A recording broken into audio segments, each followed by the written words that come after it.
When you go ahead and you make an advance directive of some sort, whether it's a power of attorney, a living will, make sure that the people who especially are named in that document know exactly what your wishes are. And many of those documents require that person to sign, saying that I understand what Joe wants and I'm going to adhere to Joe's wishes.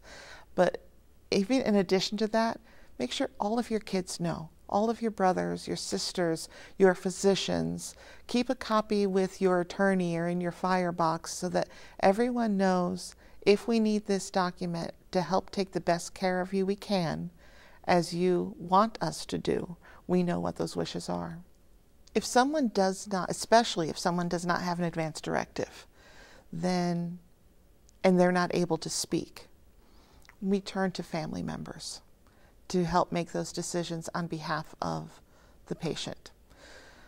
Pennsylvania has all sorts of laws about who you talk to, and but you get the family together, and it's best if you can get a family consensus because they're going to be living with each other after this illness is done, and they need to keep going on. Would it be wonderful if every family member always agreed and there's a clear path? Absolutely. Does that happen all the time? Absolutely not. Sometimes it's just meeting over and over and over again. There's families I've had dozen of family meetings with. You look in the chart and you say, oh gosh, look at all those notes Helen has in for family meetings. But it's a process.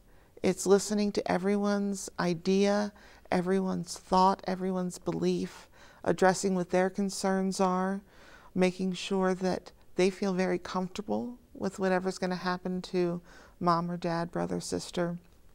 And we had a family not too long ago that the gentleman was dying and he was unable to speak to us regularly. He kind of came in and out a little bit. His wife would be his decision maker in the state of Pennsylvania. She was at peace with saying, I understand it's the end of his life. He hasn't been living a quality of life that he would be happy with anyhow. So I'm okay, let's move forward with comfort care. She called her daughter and her daughter said, absolutely not. I do not want you stopping everything for Dad. And I want you to just keep going, indefinitely keep going, because he's a fighter and he would never stop fighting.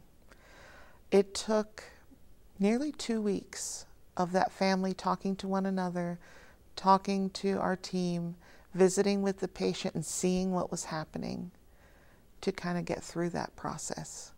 And that's one of the things I talked earlier about being maybe with a few more years of experience than some of the younger nurses. Sometimes it takes time. It takes patience. It takes repetition. And in my role, I encourage that conversation, but I also have to advocate for the patient.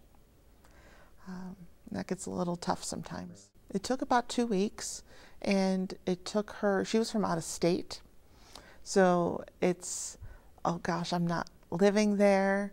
I'm not with Dad all the time. I'm the only child. He's my daddy. And it took her coming to visit from out of state a couple times and to see that decline from visit to visit before she was able to say, okay. I think it all comes down to quality of life. And that definition is different for everyone. And I have this conversation regularly. I said, I might talk to one patient and family, and quality of life for them is, I need to be home, I need to be able to go play golf, and I need to be able to play with my grandkids. And if I can't have that, then I don't want these things done. Other people, I don't care if I'm in a nursing home, I don't care if I'm bedbound, as long as I'm aware and can see my family visiting me.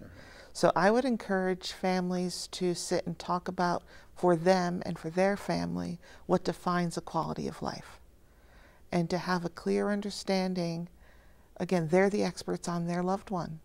What does it mean for that person to be happy? One of the hardest times in family meetings is when someone is struggling with, but I can't do that to him. I can't make that decision to end his life. And then it's our job to say, you're not making that decision. Your loved one is unable to speak to us right now. And what we need you to do is think about if your spouse were to walk in the room right this minute and say, this is what I want to do, what would that answer be? And so you have to think not as you would want done, because of course you're going to miss your loved one and you don't want them to go. But if they could say what they wanted done, what would that be?